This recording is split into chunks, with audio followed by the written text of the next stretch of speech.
Okay, so welcome back to this video where we are putting to practice the environmental liability issue that we had in here. So this is the data that we are going to use for this case, for the exercise that we are going to do. And we have an environmental cost of an oil platform. So this is probably $1 million that we have to pay in the future for cleaning the platform or something like that. It means that we have to pay that in the future. Then we have a discount rate. So the discount rate is the amount that we will need to calculate the present value of money. I will explain that in a second. Years means the period of time. That means that we have to pay $1 million or pesos in 5 years. And the real cost in the end is actually the money that we paid. I will explain when we start the practice. So I will start with the first journal entries of January 1st. That's the first thing that I'm going to do. January 1st, let's call it 2019. Let's call it 2019. So the first thing that I need to account for is the environmental liability, right? So I am going to account for liability. So this is a liability, right? This is I need to register that I need to pay 1 million pesos in the future. But before I do this, I need to consider this, right? That it will happen in 5 years. So I need to calculate the present value in order um, to get the value at present, right? So I need to be careful on that. So let's do the present value formula, which should be 1 plus no, sorry, I need to first this value, the future value, times 1 plus the discount rate, and I will close the parentheses, and then I will add this thing exponential. There it is, exponential at minus time, right? So this is the formula that we all know from financial math. So environmental liability is this amount, 620,921. You can take note of the formula, it looks like this. And then this environmental liability, what do you think is going to be on the credit side? On the credit side, I need to uh, increase the asset on itself. What's the asset?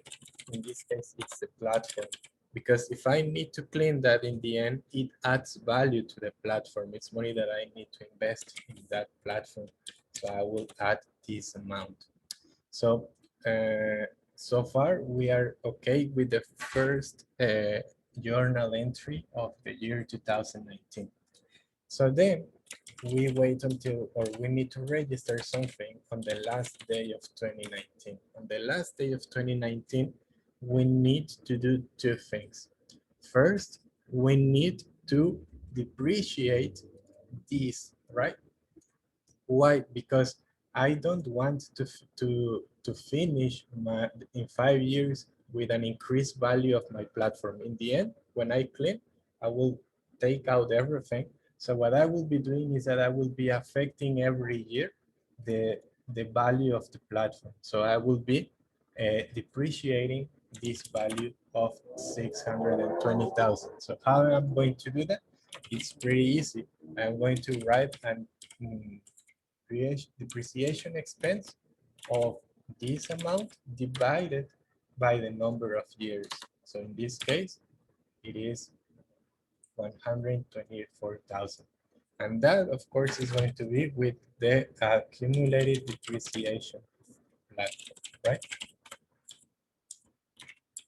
What I am doing here is that if every year I am depreciating the amount of the of that obligation that I included in the price of the asset, because every year that passes, I am getting closer to the moment when I have to take out everything.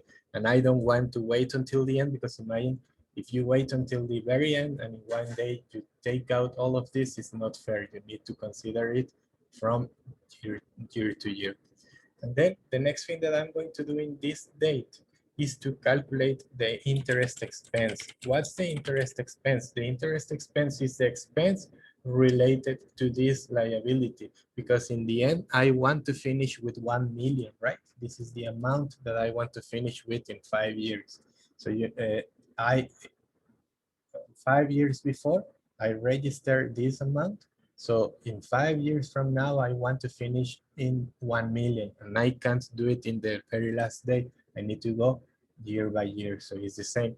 And in here, what I am going to do is to multiply this, the environmental liability, times 10%, which is the discount rate. And this is the interest expense. And in the debit side, I will increase the liability. So environmental liability for the same amount. And now what I'm going to do is that I am going to I'm going to copy these journal entries, but I will change the year to 2020.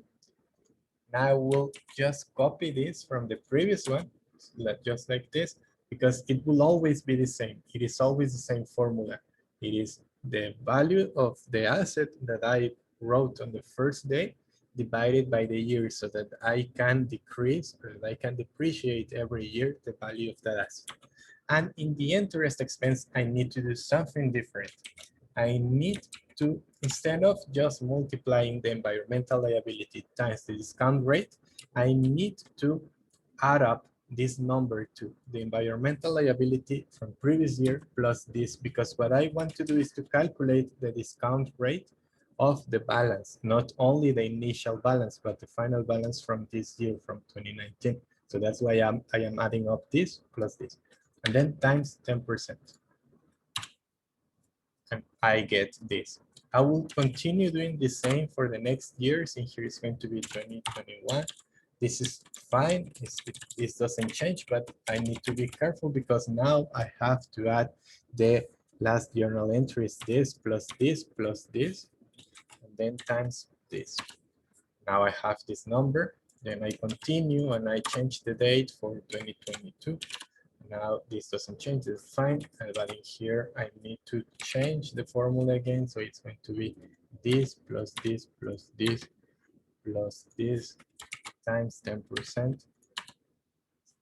That's the amount. And finally in 2023, because that's 5, right? 1, 2, 3, 4, 5. This is the 5th year. It's going to be, this is okay, but here I need to again environmental liability from every year plus this. If you are doing the T table, the T account, you can just get the final balance and then multiply it times 10%. And something cool, if you add up all the environmental liabilities, like this one, plus this one, plus this one, plus this one, plus this one, plus this one, you get 1 million, which is what we wanted to get. So that's another way in which you can prove that you are correct. And one final thing that we need to do, and with this we are done.